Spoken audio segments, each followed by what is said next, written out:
Donald Trump has spoken extensively about America's aid to Ukraine, implying he'd cut or halt American financial and military support to the country after referring to Ukrainian President Volodymyr Zelensky as maybe the greatest salesman of any politician that's ever lived. Ukraine's military remains heavily reliant on US aid, so November's election could play a huge role in the future of the war. But Ukraine isn't the only side of the conflict receiving support. Last week, Russia reportedly obtained ballistic missiles from Iran, according to the US Secretary of State Antony Blinken. We've been clear with the Iranians as we saw this brewing that this would have consequences if they went ahead and did it.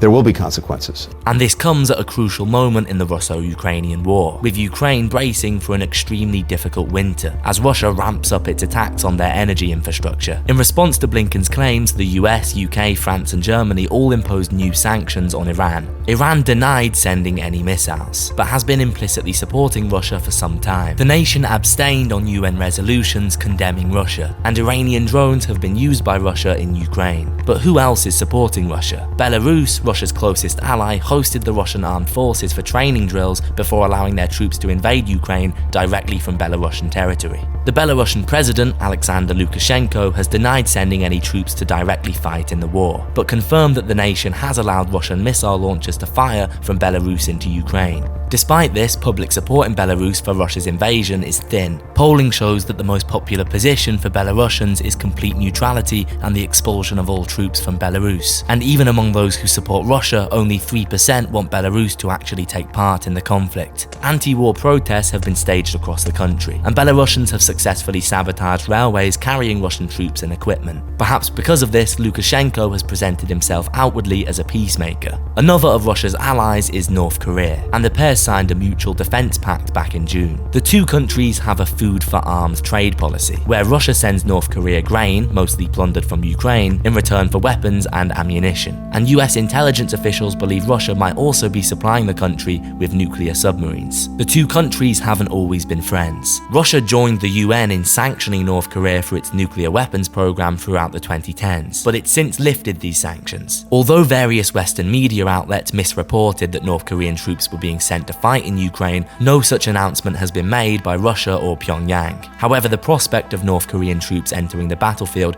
doesn't seem to have unsettled the United States, with a Pentagon official commenting that North Korean troops would simply be cannon fodder. Russia's relationship with China is more complex. China has abstained during UN votes relating to the war, and has simultaneously criticized NATO enlargement but expressed support for Ukraine's territorial independence. And the Chinese government has attempted unsuccessfully to mediate between the two nations. Last year, China presented a peace proposal that was rejected by Russia and criticized by the United States. Economically, China's position is more ambiguous. Its government has denied sending arms to either side of the conflict, retaining its outwardly impartial position. But Chinese companies have supplied drones to both Russia and Ukraine, and Western governments have claimed that China's trade with Russia forms an integral part of the Russian war machine. Various Western commentators have also described Chinese state media as being vastly pro-Russian. Outside of this, Russia has reportedly received arms from Myanmar, semiconductors from the Maldives, and has traded heavily with Turkey since the outbreak of the war.